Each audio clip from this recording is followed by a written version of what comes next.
यदि आपके भी जेड प्लांट की ग्रोथ नहीं हो रही है, पत्तियां पीली होकर गिर रही हैं और पौधा लेगी हो रहा है, तो आज के वीडियो में मैं आपको बताने वाली हूं कि आप अपने जेड प्लांट को किस फर्टिलाइज़र से फीड करेंगे, किस तरीके से गर्मियों में जेड पर आप उचित ग्रोथ ले सकते हैं। जेड का पौधा गर्मियों में बहुत ही अच्छे से ग्रो करता है क्योंकि सर्दियों में ये डोरमेंट रहता है। आप देखिए, ये जो मेरे जेड का पौधा है, इसकी ग्रोथ बहुत ही अच्छी चल रही थी। अचानक इसकी पत्तियां ऊपर से पीली पीली नज़र आने लगी हैं। इसके बहुत सारे कारण हो सकते हैं। यदि आपके भी जेड की पत्तियां कुछ इस तरीके से पीली और बेजान सी नज़र आ रही हैं, तो आपके पौधे में किसी न किसी चीज़ की डिफ़िशियंसी है। यही आज के वीडियो में हम बताने वाले हैं। देखिए, ये है क्रैसुला। ये भी जेड की ही एक वैरायटी होती है। ये भी सक्लेंट की वैरायटी है और इसके पत्ते बड़े होते हैं, जेड से ज़्यादा बड़े होते हैं। लेकिन देखिए, इसके पत्ते कैसे पतले से नज़र आ रहे हैं। इनके पत्तों के अंदर कुछ फ्लैशी, कुछ पानी सा भरा होता है। जितनी बार इनके पौधे में पानी की कमी होगी, ये पौधे उसी पत्तों के पानी से सरवाइव करते हैं, यानी कि अपना भोजन चलाते हैं। तो यदि आपके पौधे में पानी की बहुत ज़्यादा कमी हो जाएगी, तो ये पत्ते सूखते जाएंगे, मुरझाते जाएंगे और पीले होते जाएंगे। यानी कि ये अपने सर्वाइवल के लिए उस पानी को यूज़ कर रहे हैं। देखिए, ये भी एक सक्लेंट की वैरायटी है और इसके पत्ते देखिए कितने मांसल और सुंदर हैं। इसका मतलब है कि जितने भी सक्लेंट होते हैं, उनकी पत्तियां जब सिकुड़ने लगती हैं, तो इसका सीधा मतलब आप समझ जाइए कि आपके गमले में अब पानी की ज़रूरत है और आपका पौधा अपने स्टोर्ड पत्तियों के न्यूट्रिशन से अपना भोजन चला रहा है। पहली चीज़। दूसरी चीज़ ये है कि जेड ओवर वाटर की वजह से मरता है। तो आपको ओवर वाटर और अंडर वाटर, इन दोनों के बैलेंस को समझना पड़ेगा जेड के ग्रोथ के लिए। मिट्टी इसकी बहुत सूखी है, बहुत ज़्यादा सूखी है और मिट्टी में न्यूट्रिशन की कमी है। गर्मियों में जेड को अच्छे से फीड करना चाहिए क्योंकि ये इसके बढ़ने का टाइम है। अब देखिए, इसके क्रैसुला की मिट्टी कितनी सख्त हो रही है। यदि ये सारे सिचुएशंस आपके भी जेड के साथ मैच कर रहे हैं, तो आपको क्या करना होगा, वही मैं आपको बता रही हूँ।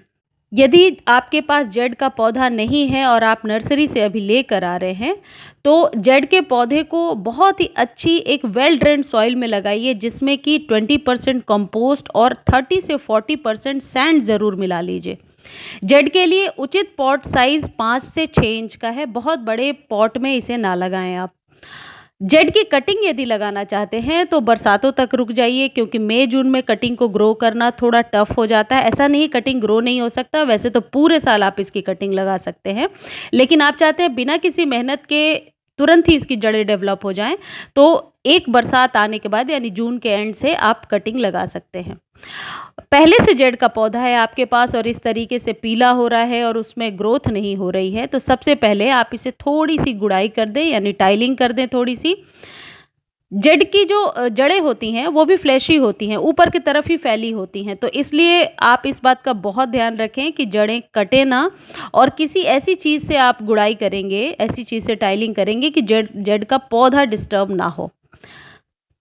देखिए, ये मेरे जेड की जो जड़ें हैं वो ऊपर तक आ गई क्योंकि ये मेरा पौधा बहुत ही पुराना है और जेड को साल में एक बार ही रिपोर्ट करने की ज़रूरत पड़ती है, लेकिन मैं बरसातों में ही सारे पौधों को रिपोर्ट करती हूँ क्योंकि अभी रिपोर्ट करने पर जो है बचाना और पौधे को स्वस्थ रखना थोड़ा मुश्किल हो जाता है। देखिए, इसकी जड़ें ऊपर तक आ गई हैं।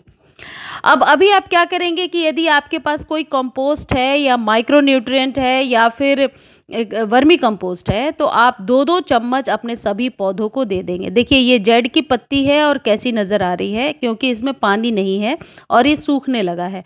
तो जेड की पत्तियां देखने में चमकदार फ्लैशी तभी नज़र आएंगी जब मिट्टी में थोड़ी मॉइस्चर रहेगी। लेकिन एक चीज़ और है, यदि मॉइस्चर ज़्यादा हो मिट्टी में, आपने बहुत स्प्रे कर दिया है, तो पत्तियां गिरने लगती हैं।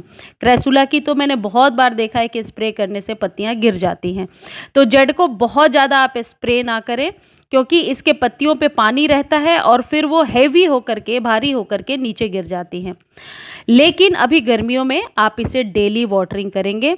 आप 2 चम्मच कंपोस्ट डाल दीजिए। और फिर आपको चाहिए 1 चम्मच एप्सम सॉल्ट। एप्सम सॉल्ट आपके पौधे को स्वस्थ रखने में, फंगस फ्री रखने में बहुत ज़्यादा मदद करता है। ये एक ज़रूरी फर्टिलाइज़र है और यदि आप गार्डनिंग करते हैं तो आपके पास ये फर्टिलाइज़र होना ही चाहिए।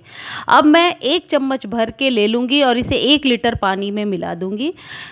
आपके पास यदि ये नहीं है तो इस जगह पे आप चाय पत्ती ले सकते हैं 1 चम्मच, यूज्ड टी लीफ है तो 2 चम्मच ले लीजिए और यदि फ्रेश है तो 1 चम्मच ले लीजिए और आप इसे थोड़ी देर तक पानी में भिगो कर रखिए। जब इसके अर्क अच्छे से पानी में मिल जाएं तो फिर आप इसी से वाटरिंग कर दीजिए।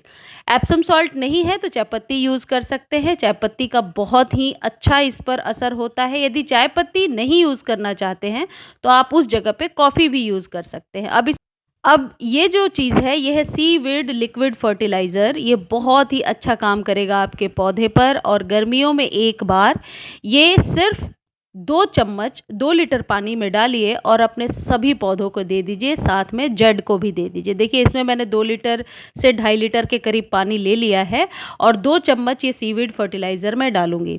अब आज ही मेरे पास एक क्वेश्चन था कि सारे फर्टिलाइज़र को हम कब कब दें, हमें पता नहीं चलता। देखिए ये जो फर्टिलाइज़र्स जो आप नर्सरी से ख़रीद कर लाते हैं, जैसे ये सीवीड है, एप्सम सॉल्ट है या फिर वर्मी कंपोस्ट है, इन्हें मंथ में एक बार दिया करें। लेकिन वीकली आप ऑर्गेनिक फर्टिलाइज़र जो हम आपको बताते रहते हैं अक्सर, वो वीकली दे दिया करें। इससे आपका पौधा गर्मियों में बहुत ही अच्छे से स्वस्थ रहेगा। इनकी इनटेक कैपेसिटी बढ़ी हुई होती है गर्मियों में, यानी जो भी फर्टिलाइज़र आप देते हैं उसका ये परफॉर्मेंस अच्छा दिखाते हैं।